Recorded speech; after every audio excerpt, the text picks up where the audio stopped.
Hello guys, നമ്മളെ പുതിയൊരു വീഡിയോയിലേക്ക് എല്ലാവർക്കും സ്വാഗതം. ഇന്നത്തെ നമ്മളുടെ യാത്ര എന്ന് പറയുന്നത് പാലക്കാട് നിന്നും കൊല്ലൂർ വരെ പോകുന്ന മിന്നൽ ബസ്സിലാണ്.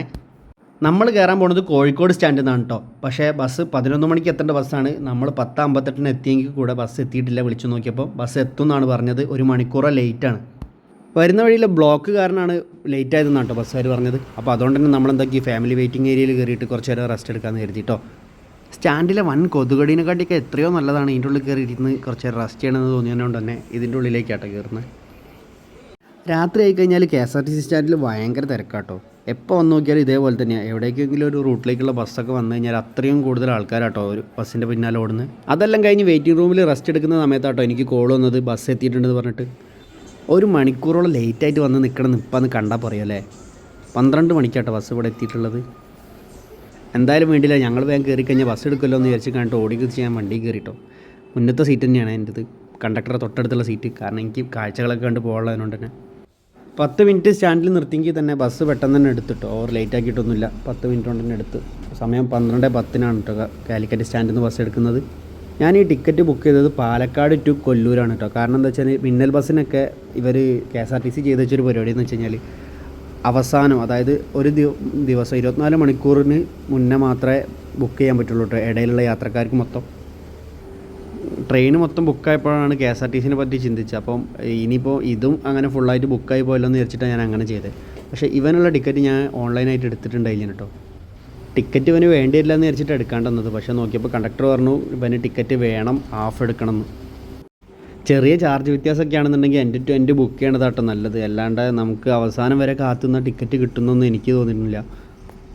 ആ ഒരു റിസ്ക് എടുക്കാൻ പറ്റാത്തതുകൊണ്ടാണ് ഞാൻ പിന്നെ ആദ്യം ബുക്ക് ചെയ്ത് പാലക്കാട് ടു. അപ്പോൾ അതും നമ്മുടെ റിസ്ക് ആട്ടോ. കാരണം എന്ന് വെച്ചാൽ കണ്ടക്ടർ വിളിക്കുമ്പോൾ നമ്മൾ ആദ്യം അവരുടെ അടുത്ത് വിളിച്ച് പറയണം നമ്മൾ കയറുന്നത് കോഴിക്കോട് നിന്നാണെന്നുള്ള കാര്യം. അല്ലെങ്കിൽ നമ്മളെ ആ സീറ്റിൽ വേറെ ഒരു ടിക്കറ്റ് കൊടുക്കും കേട്ടോ, നമ്മൾ ക്യാൻസലാണെന്ന് വിചാരിച്ചിട്ട്. അതുപോലെ തന്നെ നമ്മൾ മടിയിലിരുത്താൻ പറ്റുന്ന ആൾക്കാരെ കൊച്ചുങ്ങളൊക്കെ ആയിട്ട് വരുന്നവരുണ്ടെന്നുണ്ടെങ്കിൽ ശ്രദ്ധിക്കേണ്ട കാര്യം എന്ന് വെച്ച് കഴിഞ്ഞാൽ നമ്മൾ ഓൺലൈനായിട്ട് ടിക്കറ്റ് മാക്സിമം എടുക്കാണ്ടിരിക്കുക. ഹാഫ് ടിക്കറ്റ് മതി എന്നുള്ള കേസാണെന്നുണ്ടെങ്കിൽ നമുക്ക് ഓൺലൈനിൽ ഹാഫ് ടിക്കറ്റ് എടുക്കാനുള്ള ഓപ്ഷൻ ഇല്ല. അപ്പോൾ ബസ് കയറിയിട്ട് കണ്ടക്ടറോട് പറഞ്ഞിട്ട് ഹാഫ് ടിക്കറ്റ് എടുക്കേണ്ട കേസേ വരുന്നുള്ളൂ. അപ്പോൾ നമുക്ക് പകുതി പൈസ ആവുള്ളൂ കേട്ടോ. ഈ മിന്നൽ ബസ്സിന് കോഴിക്കോട് വിട്ടാൽ പിന്നെ കണ്ണൂരാട്ടോ സ്റ്റോപ്പുള്ളത്. കണ്ണൂർ ശരിക്കും സമയം എന്ന് വെച്ച് കഴിഞ്ഞാൽ 1:15 അവിടെ എത്തേണ്ട സമയം. പക്ഷേ ഇത് കോഴിക്കോട് നിന്ന് എടുക്കുമ്പോൾ തന്നെ 12:10 ആയതുകൊണ്ട് തന്നെ എപ്പോഴാണ് എത്തുകയെന്നറിയില്ല. അതായത് നാളെ ഇതേ സമയത്ത് എടുക്കേണ്ട വണ്ടി ഇവർ കണ്ണൂർ വെച്ചിട്ടാണ് കാണുകയെന്നാണ് പറഞ്ഞിട്ടുണ്ടായിരുന്നത്. ഞാൻ ചോദിച്ചു അവിടെ നിന്ന് ഇങ്ങോട്ട് വരുന്ന ബസ് എപ്പോഴും ഇവിടെ വെച്ചിട്ടേ കാണാറുണ്ടായിരുന്നു ചോദിച്ചു. കണ്ണൂരാണെന്ന് പറഞ്ഞു. പക്ഷേ ഇത് ലേറ്റ് ആയതുകൊണ്ട് തന്നെ ഇനിയിപ്പോൾ കണ്ണൂർ എത്തുന്നതിന് മുന്നേ തന്നെ നമ്മളെ പാസ് ചെയ്ത് പോകുമെന്നൊക്കെയാണ് പറയുന്നത്. നാഷണൽ ഹൈവേൻ്റെ പണി നടക്കുന്നതിനോണ്ട് തന്നെ രാത്രി ആയി കഴിഞ്ഞാൽ നല്ല തിരക്കാട്ടോ റോഡിലൊക്കെ.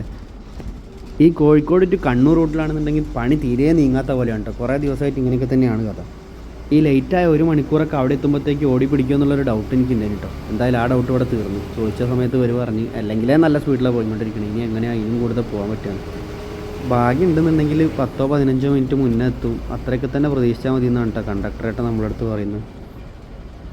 അങ്ങനെ ഒരുപാട് നേരം സർവീസ് റോഡിൽ ഓടി ക്ഷീണിച്ചിട്ട് നമ്മളിപ്പം അവസാനം ഹൈവേയിലേക്ക് കയറിക്കും കേട്ടോ. അങ്ങനെ ബസ് മാക്സിമം ഒന്ന് ഇപ്പോഴാണൊന്ന് സെറ്റായിട്ട് നല്ല കുരുക്കൊന്നും ഇല്ലാണ്ടൊരു യാത്ര നമുക്ക് കിട്ടും.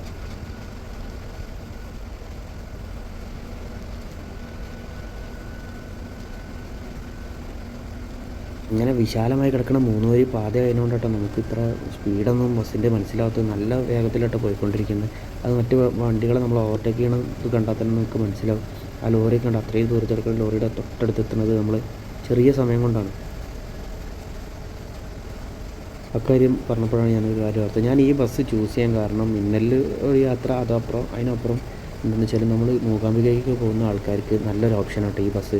കാരണം എന്ന് വെച്ച് കഴിഞ്ഞാൽ ഇത് നമ്മൾക്ക് രാവിലെ 6:20 മൂകാംബിക എത്തുന്ന ബസ്സാണ്. അപ്പോൾ എന്ന് വെച്ച് കഴിഞ്ഞാൽ നല്ല ടൈമിങ്ങാണ്. മറ്റുള്ള ബസ്സിനൊന്നും ഈ ടൈമിംഗ് അല്ല ഉള്ളത്. അതുകൊണ്ട് തന്നെ ഇത് നല്ലൊരു ഓപ്ഷനായിട്ട് എനിക്ക് തോന്നി. അങ്ങനെ വീണ്ടും നമ്മളിതാ ഹൈവേന്ന് സർവീസ് റോഡിലേക്ക് പോകുക കേട്ടോ. സർവീസ് റോഡിലും കത്തിച്ച് വിടുന്ന കേട്ടോ ചേട്ടാ.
സത്യം പറഞ്ഞാൽ ഈ കണ്ണൂർ ബസ്സുകാരൊക്കെ സമ്മതിക്കണം, പ്രൈവറ്റ് ബസ്സുകാരൊക്കെ. കാരണം രാവിലെ ആ തിരക്കിൽ ഇവർ ഈ സമയത്ത് ഓടി പിടിക്കുക എന്ന് പറയുന്നത് ഭയങ്കര കാര്യം തന്നെയാണ്. കാരണം അത്രയും തിരക്കാണ്. ഇപ്പോൾ രാത്രി ഈ ഒരു സമയമായിട്ട് പോലും, ഇപ്പോൾ സമയം 1 മണി 2 മണിയുടെ അടുത്തായല്ലോ, എന്നിട്ട് പോലും ഈ റൂട്ടിൽ ഉള്ള തിരക്കാണ് ഇപ്പോൾ ഇത്. അപ്പം പകലത്തെ അവസ്ഥ ആലോചിച്ചാൽ മതി. എന്ന് കരുതിയിട്ട് ഞാൻ അവരുടെ അമിത വേഗതേനെ ഒരു കാരണവശാലും സപ്പോർട്ട് ചെയ്യില്ല കേട്ടോ. കാരണം നമ്മൾ ബൈക്കിലൊക്കെ വരുമ്പോൾ കറക്റ്റ് നമുക്കറിയാം അതിൻ്റെ ബുദ്ധിമുട്ട് എന്താണെന്നുള്ള കാര്യം. ബസ് അങ്ങനത്തെ വരുത്താൻ വരിക, നമ്മൾ മാറിക്കൊടുത്തില്ലെങ്കിൽ നമ്മളെ ജീവൻ കഴിഞ്ഞു എന്നുള്ള അവസ്ഥയാണ്. ഈ റോഡൊക്കെ ഒന്ന് വന്ന് നല്ല സെറ്റായി കഴിഞ്ഞാൽ ഇതൊക്കെ ഒന്ന് മാറുമെന്ന് വിചാരിക്കുന്നു.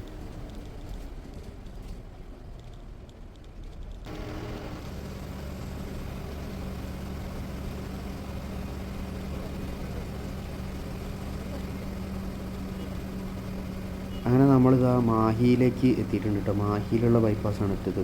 ഇത് ഈ അടുത്ത് പണിയെല്ലാം കഴിഞ്ഞിട്ട് ഉദ്ഘാടനം കഴിഞ്ഞ് സർവീസ് നടന്നുകൊണ്ടിരിക്കുന്ന ഒരു റോഡാണ്. കാരണം വെച്ചാൽ കേരളത്തിലെ പണി കഴിഞ്ഞിട്ടില്ല, ഇവിടെ മാത്രമേ ഓപ്പൺ ആയിട്ടുള്ളൂ. ഉദ്ഘാടനമൊക്കെ കഴിഞ്ഞിട്ട് ഇവിടെ കണ്ടോ സൈൻ ബോർഡാണെങ്കിലും റിഫ്ലക്ടർ കാര്യങ്ങളൊക്കെ പ്രോപ്പറായിട്ടുണ്ട്. പക്ഷേ ഒരു കാര്യം മാത്രമേ ഇല്ല കേട്ടോ, ഇവിടെ മറ്റേ നമ്മുടെ സ്ട്രീറ്റ് ലാമ്പ് കാര്യങ്ങളൊന്നും ഇവിടെ കാണുന്നില്ല. ഒരു ഇന്നോ അടിച്ച് കയറി പോയതുണ്ട്, പക്ഷേ നമ്മളൊന്ന് ട്രാക്കിലേക്ക് കയറിയപ്പോൾ തന്നെ അതാ കത്തിച്ച് പിടിക്കുന്നുണ്ട് കേട്ടോ ഇന്നോൻ്റെ പിന്നാലെ.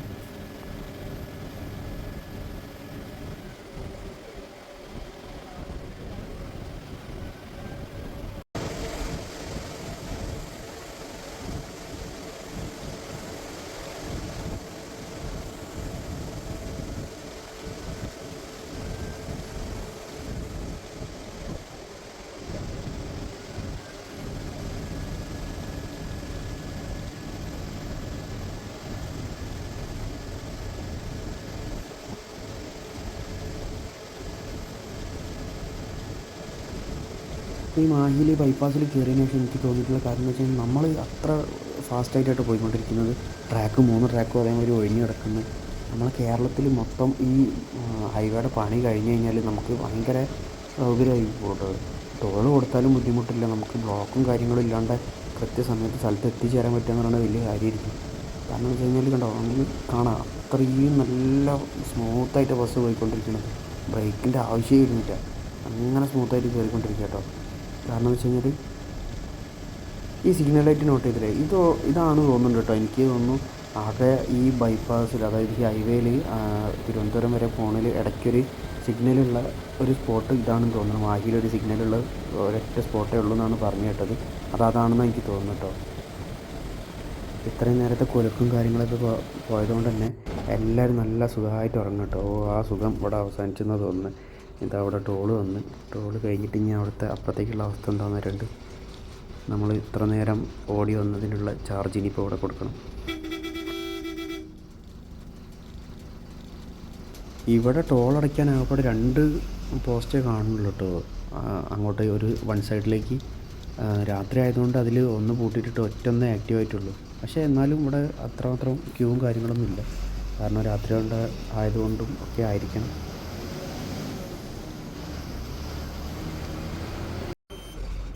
അങ്ങനെ നമ്മളിതാ കോഴിക്കോട് വിട്ടതിന് ശേഷം ഇപ്പം അടുത്ത സ്റ്റോപ്പിൽ ഇപ്പോഴാട്ടോ നിർത്തുന്നത്. ബസ്സൊന്ന് നിർത്തുന്നത് ഇപ്പോഴാണ്.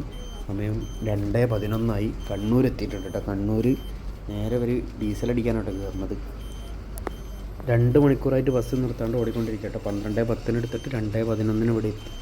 അപ്പോൾ ഡീസൽ അടിക്കണ ഗ്യാപ്പിൽ ബാത്റൂമിൽ പോകാനുള്ളവർക്കൊക്കെ ഒന്ന് പോയിട്ട് വരാമെന്നൊക്കെ പറഞ്ഞപ്പം എല്ലാവരും ഇവിടെ നിന്ന് വേഗം ഇറങ്ങുകയാണ്. വാഷ്റൂമിൽ നിന്ന് ഇറങ്ങി ഇവിടെ വന്ന് നോക്കിയപ്പോൾ ബസ് ഇവിടെയാട്ടോ കിടക്കുന്നത്. നേരത്തെ നമ്മൾ ആ ഡീസൽ അടിക്കാൻ പോയവിടുന്നാണല്ലോ ഇവിടെ ഇറങ്ങി പോന്നിരുന്നത്. അപ്പോൾ 2-3 പേര് അങ്ങോട്ട് പോയിട്ടോ, അവർ വരാൻ വേണ്ടി കാത്തിക്കുക. അവർ ബസ്സും തിരഞ്ഞ് അവിടേക്കാണ് പോയിട്ടുള്ളത്. അങ്ങനെ 10 മിനിറ്റോളം ബസ് സ്റ്റാൻഡിൽ നിർത്തി. ഇപ്പോൾ 2:21 ഇറങ്ങുക കേട്ടോ. നേരെ റോങ് സൈഡൊക്കെ കയറ്റിയിട്ടാട്ടോ പോണത്. ഇനി അടുത്തത് ഇവിടുത്തെ സ്റ്റോപ്പ് എന്ന് പറഞ്ഞു കഴിഞ്ഞാൽ പയ്യന്നൂരാണ്. പയ്യന്നൂർ ആളിറങ്ങാനുള്ളതെങ്കിൽ മാത്രം നിർത്തിയാൽ മതി എന്ന് പറഞ്ഞു. പക്ഷേ ആളിറങ്ങാനുണ്ട്, അതുകൊണ്ട് തന്നെ പയ്യന്നൂർ നിർത്തും. 1:55 ഇവിടെ പയ്യന്നൂർ നിർത്തേണ്ട സമയം. പക്ഷേ ഇപ്പോൾ തന്നെ 2:21 ആയിട്ടുണ്ട്. പയ്യന്നൂർ എപ്പോൾ എത്തും നമുക്ക് നോക്കാം. പിന്നെ അതിനിടയ്ക്ക് വീഡിയോ ഒന്നും ഞാൻ എടുത്തില്ല കേട്ടോ. നേരെ പയ്യന്നൂർ എത്തി, പെട്ടെന്ന് തന്നെ എത്തി. 3:02 ആയിരിക്കണം സമയം. അതായത് സാധാരണ 1 മണിക്കൂറിന് നമ്മൾ ലേറ്റ്. കണ്ണൂരിൽ നിന്ന് എടുത്ത് ഇവിടെ എത്തുന്ന ഒരു ഗ്യാപ്പിൽ ഇപ്പം 1 മണിക്കൂർ 7 മിനിറ്റ് ലേറ്റ് ആട്ടോ. ഇവിടെ പിന്നെ ആരും ഇറങ്ങാനൊന്നും സമ്മതിച്ചില്ല, കാരണം ബസ് അങ്ങനെ തന്നെ ഫ്ലച്ച് പോവാണ്. അടുത്ത സ്റ്റോപ്പ് നമ്മൾ കാസർഗോഡാട്ടോ നിർത്തിയത്. കാസർഗോഡ് നമുക്ക് എത്തിയ സമയം എന്ന് വെച്ച് കഴിഞ്ഞാൽ 4:05 കേട്ടോ. ശരിക്കും 3:05 കാസർഗോഡ് എത്തേണ്ടിയിരുന്നത്. അങ്ങനെ പിന്നെയും നമ്മൾ 1 മണിക്കൂർ ലേറ്റിലേക്ക് തന്നെ എത്തിക്കുകയാണ് കേട്ടോ. അങ്ങനെ നിൽക്കുമ്പോഴാട്ടോ ഒരു മൂകാംബിക ബസ് കൂടെ നമ്മളടുത്ത് വന്നിട്ട് പിന്നെ നിർത്തിയിട്ടുള്ള സ്വിഫ്റ്റ് ബസ്സാട്ടോ വന്ന് നിർത്തിയത്. ബസ്സിൽ സീറ്റ് എന്തെങ്കിലും ഒഴിവുണ്ടെങ്കിൽ കയറാൻ വേണ്ടിയിട്ട് നോക്കുന്ന കേട്ടോ യാത്രക്കാരൊക്കെ. ഇവിടെ 10 മിനിറ്റ് തന്നെ എവിടെയും നിർത്തിയിട്ടുള്ളൂ. ഒരു ചായയൊക്കെ കുടിച്ചു. ഡ്രൈവറും കണ്ടക്ടറൊക്കെ കുടിക്കുന്ന കണ്ടിട്ട് ഞാനും ധൈര്യത്തിൽ കയറി കുടിച്ച്. അങ്ങനെ 10 മിനിറ്റ് കൊണ്ട് ഇവിടെ നിർത്തും. ആ സ്വിഫ്റ്റിൻ്റെ കാര്യം പറയുകയാണെന്നുണ്ടെങ്കിൽ ശരിക്കും 12:30 ഇവിടെ കാസർഗോഡ് എത്തേണ്ട സ്വിഫ്റ്റ് ആട്ടോ. അത് ആലപ്പുഴയിൽ നിന്ന് വരുന്ന ബസ്സാണ്. അത് 4:13 ഇവിടെ ശരിക്കും എത്തുമ്പോൾ. അതായത് 3.25 മണിക്കൂർ ലേറ്റാണ് കേട്ടോ ബസ്. കാസർഗോഡ് നിന്ന് എടുത്തതിന് ശേഷം നമ്മളും പിന്നെയും ഇതാ കണ്ടോ നല്ല 3 വരി പാതയിലേക്ക് തന്നെ കയറിയിട്ടോ. നല്ല അടിപൊളി ക്ലീനായിട്ട് കിടക്കുന്നുണ്ട് കേട്ടോ. അങ്ങനെ നമ്മളെ ഹൈവേയിലൂടെയുള്ള യാത്ര കേരളത്തിൽ അവസാനിക്കുക കേട്ടോ. ഇനി അങ്ങോട്ട് കർണാടകയിലേക്ക് കടന്നിട്ടോ. നമ്മൾ മാഹിയിൽ കണ്ട പോലെയല്ല കേട്ടോ. അതൊരു ചെറിയ ടോൾ ബൂത്താണെന്നുണ്ടെങ്കിൽ ഇത് അത്യാവശ്യം വലിയ തന്നെ ടോൾ ബൂത്താണ്. കുറേ ലൈനൊക്കെ കാണുന്നുണ്ട്, 5-6 ലൈനൊക്കെ കാണുന്നുണ്ട്. നമ്മൾ നേരെ ഈ ലോറിയുടെ വയ്യാലെ അല്ല അപ്പുറത്ത് ഒരു ലൈൻ ഒഴിഞ്ഞ് കിടക്കുന്നതാണ്. നമ്മൾ അതിലേക്കാണ് കയറുന്നത് കേട്ടോ. Line number 2. ടോളൊന്നും പഴയ മാതിരിയല്ല കേട്ടോ. പെട്ടെന്ന് തന്നെ കഴിയുന്നുണ്ട് കേട്ടോ. KSRTCയിലാണെങ്കിലും ശരി. നമ്മൾ ആദ്യം എനിക്ക് തോന്നുന്നു ബസ്സിലൊക്കെ പോകുന്ന സമയത്ത് ഈ പൈസ കൊടുക്കുന്നു, ചില്ലറ വാങ്ങുന്നു, ഇതിനൊക്കെ ആയിട്ട് സമയം പോകണ പോലെ എനിക്ക് തോന്നിയിട്ടുള്ളത്.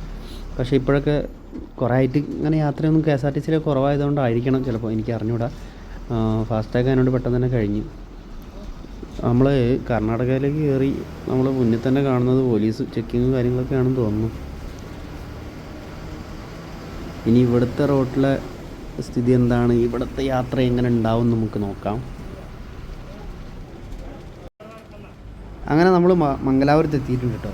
പക്ഷേ ഇതിൽ ഇപ്പോഴാണ് എനിക്ക് മനസ്സിലായിട്ടുള്ളൊരു കാര്യം എന്ന് വെച്ചാൽ, അതായത് ഈ ബസ് നമ്മൾ പാലക്കാട് നിന്ന് തന്നെ സീറ്റ് ഫുള്ളിന് ആൾ ഉണ്ടെന്നുണ്ടെന്നുണ്ടെങ്കിൽ, എല്ലാവരും കൊല്ലൂരേക്കാണെന്നുണ്ടെങ്കിൽ ഈ ബസ് നമ്മൾ ടൂറിസ്റ്റ് ബസ്സൊക്കെ വിളിക്കൂല, അതേപോലെ വിളിച്ച് പോകണ അവസ്ഥ കേട്ടോ. കാരണം വെച്ചാൽ പിന്നെ എവിടെയും നിർത്തില്ല. എണ്ണ അടിക്കാൻ നിർത്തുന്നുണ്ടെങ്കിലേ ഉള്ളൂ, അല്ലാണ്ട് എവിടെയും നിർത്തില്ല. ഒരേ പിടുത്തം നേരെ കൊല്ലൂരേക്കാട്ടോ പിടിക്കുക. നമ്മളെ കണ്ടക്ടറും പറഞ്ഞു കേട്ടോ. മൂപ്പര് അത് കഴിഞ്ഞിട്ട് നേരെ സീറ്റ് മാറി ഡ്രൈവർ സീറ്റിലേക്ക് കയറിയിരുന്നു കേട്ടോ. ഇവിടുന്ന് ഇവർ ഡ്രൈവർ ചേഞ്ച് ആവുകയാണ്. ഞാൻ ചോദിച്ചു ഇവരുടെ അടുത്ത് എന്ത് ഇത്ര കിലോമീറ്റർ കണക്കാണോന്ന്. പക്ഷേ ആൾ പറഞ്ഞത് നമ്മളെ ഇതുപോലെയാണ്, നമുക്ക് ക്ഷീണം തോന്നിക്കഴിഞ്ഞാൽ നമ്മൾ മാറുക, അത് നമ്മൾ തമ്മിലുള്ളൊരു അഡ്ജസ്റ്റ്മെൻറ്റാണ്. എന്തായാലും 2 ഡ്രൈവറും മാറി ഡ്രൈവ് ചെയ്യുക എന്നുള്ളത് തന്നെയുള്ളൂ. ഇത്ര നേരം നമുക്ക് ഈ കാര്യങ്ങളും ഒക്കെ പറഞ്ഞു തന്നത് ഇപ്പോൾ വണ്ടി ഓടിക്കുന്ന ചേട്ടനാട്ടോ. ഇത്ര നേരം വണ്ടി ഓടിച്ചിരിക്കുന്ന ചേട്ടനാണ് ഇതാ എൻ്റെ മുന്നിൽ ഇവിടെ നിൽക്കുന്നത്. പിന്നെ ഇങ്ങേരി 2 പേരും എക്സ്പീരിയൻസ് എനിക്ക് പറഞ്ഞു തന്നിരുന്നു. ഞാൻ ചോദിച്ച് ആൾക്ക് എത്ര കൊല്ലം എക്സ്പീരിയൻസ് ഉണ്ട്, നിങ്ങൾക്ക് എത്ര കൊല്ലം എക്സ്പീരിയൻസ് ഉണ്ടെന്നൊക്കെ ചോദിച്ചിട്ടുണ്ടായിരുന്നു. അപ്പം ഒരാൾക്ക് 7ഉം ഒരാൾക്ക് 9ഉം ആണ് പറഞ്ഞതെന്നാണ് എൻ്റെ ഒരു ഓർമ്മ. എന്തൊക്കെയാണെങ്കിലും ശരി. പക്ഷേ എനിക്ക് കുറച്ചുകൂടെ അടിപൊളിയായിട്ട് തോന്നുന്നത് ഇപ്പോൾ ഓടിക്കുന്നത്, അതായത് ഇത്ര നേരം കോഴിക്കോട് വരെ ഓടിച്ച് വന്നതും പിന്നെ ഇപ്പം ഡ്രൈവിംഗ് സീറ്റിൽ കയറിയതായ ഈ ചേട്ടനുണ്ടല്ലോ. ഇങ്ങനെ ഭയങ്കര ഈ നമ്മളെ RPM ഒക്കെ കയറ്റിയിട്ട് നല്ല കത്തിച്ച് കയറ്റണ പോലെ എനിക്ക് ഫീൽ ചെയ്തു. ഒരു ഭയങ്കര ലൈക്കായിട്ടോ. ബസ് പിന്നെ നല്ല സ്പീഡിലേക്ക് അങ്ങോട്ട് കയറിയിട്ടോ. നല്ല അടിപൊളിയായിട്ട് പോയിക്കൊണ്ടിരിക്കുകയാണ്. നിങ്ങൾക്കും ഇതേപോലെ ഞാൻ പറഞ്ഞ കാര്യങ്ങൾ അങ്ങനെ ഫീൽ ചെയ്തിട്ടുണ്ടെന്നുണ്ടെങ്കിൽ പറയണ്ടോ. ഇങ്ങനെ ഓടിക്കുമ്പോൾ ആ ഒരു വണ്ടിയുടെ ശബ്ദം തന്നെ ഉണ്ടോ. അതുകൊണ്ട് ഓരോരുത്തരും ഓരോ ശൈലിയാണല്ലോ, അത് പറഞ്ഞിട്ടൊന്നും കാര്യമില്ല. പക്ഷേ എനിക്ക് ഇങ്ങനെ കുറച്ചുകൂടെ ബെറ്ററായിട്ട് എനിക്ക് ഫീൽ ചെയ്തു. ഈ മിന്നലിലേക്ക് ഓടിക്കയറി വരുമ്പോൾ തന്നെ ഞാൻ വിചാരിച്ചു അതാണ് കേട്ടോ. കാരണം വണ്ടി ഇങ്ങനെ RPM ഒക്കെ കയറ്റി പറത്തിച്ച് പോകണ ആ ഒരു ഫീൽ കിട്ടാൻ വേണ്ടിയിട്ട് തന്നെയാണ് ഞാൻ ഇതിനകത്തേക്ക് കയറിയിട്ടുണ്ടായിരുന്നത്. ആ ഒരു സംഭവം എനിക്ക് ഇതിന് ശേഷം നല്ലോണം അറിയാൻ പറ്റി. നല്ല അടിപൊളിയായിട്ട് തന്നെ വണ്ടി പറക്കാണ്.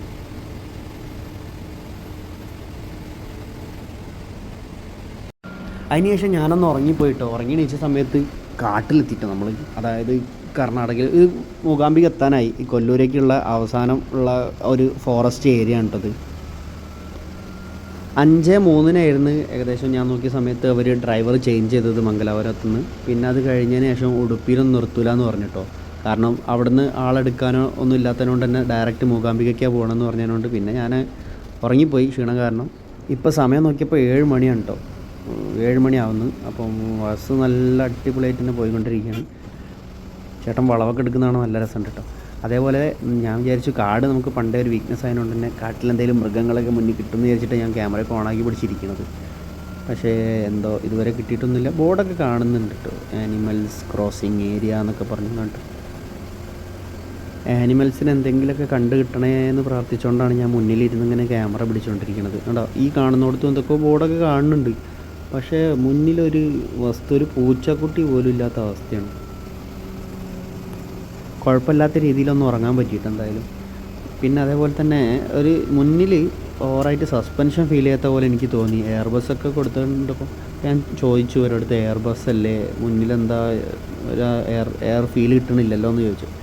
അപ്പോൾ പറഞ്ഞു ബാക്കിൽ മാത്രമേ എയർ സസ്പെൻഷൻ ഉള്ളൂ എന്നാണ് പറയുന്നത്. അതെന്താണെന്ന് എനിക്ക് അറിഞ്ഞുകൊണ്ടിട്ട്, അറിയുന്നവരുണ്ടെന്നുണ്ടെങ്കിൽ കമൻറ്റ് ചെയ്ത് പറഞ്ഞിരുന്നേ. ഇതാ മൂകാംബികേൻ്റെ കവാടം എത്തിയിട്ട് അങ്ങനെ നമ്മളിതാ മൂകാംബിക ആ ഒരു ബോർഡറിലോട്ട് കടന്നു. ഇനിയിപ്പം അമ്പലത്തിൻ്റെ അടുത്ത് എത്തും തോന്നുന്നു, നോക്കാം. അങ്ങനെ 7 മണിക്കൂറോളം നമ്മൾ യാത്ര ചെയ്തിട്ടോ. 7 മണിക്കൂർ യാത്ര ചെയ്തത് അത്ര തന്നെ, 7 മണിക്കൂറിൻ്റെ ഉള്ളിലേ ഉള്ളൂ ഇവിടെ എത്താൻ നമുക്ക് എടുത്ത സമയം. ഇതാ മൂകാംബിക എത്തിയ അവസാനം. മൂകാംബിക അമ്പലത്തിലേക്ക് ദർശനത്തിലേക്കുള്ള വഴിയാട്ടോ നേരെ കാണുന്നത്. ഈ KSRTCക്ക് വരുമ്പോൾ അതേപോലെ തന്നെ എനിക്ക് തോന്നിയൊരു ഗുണം എന്ന് വെച്ച് കഴിഞ്ഞാൽ ഇറങ്ങി മാറി കയറുന്ന അവസ്ഥയൊന്നുമില്ല. ട്രെയിനാണെന്നുണ്ടെങ്കിൽ മൂകാംബികയ്ക്ക് വേറെ ബസ്സൊക്കെ കയറിയിട്ട് നമ്മൾ വരണമല്ലോ. ഇത് ക്ഷേത്രത്തിൻ്റെ തൊട്ടടുത്ത് തന്നെയാണ്. ഇതാണ് കേട്ടോ KSRTC സ്റ്റാൻഡ് വരുന്നത്. നമ്മളെ ബസ് ഇവിടെ എത്തി. അങ്ങനെ സമയം 7:05. അപ്പോൾ നമ്മളുടെ വീഡിയോ ഇത്രയേ ഉള്ളൂ. വീഡിയോ ഇഷ്ടമായിട്ടുണ്ടെങ്കിൽ ലൈക്ക് ചെയ്യുക, ചാനൽ സബ്സ്ക്രൈബ് ചെയ്യുക, ബെല്ലൈക്കൺ അടിക്കുക. അതേപോലെ തന്നെ വീഡിയോ ആർക്കെങ്കിലുമൊക്കെ ഷെയർ ചെയ്ത് കൊടുക്കുക. ബൈ.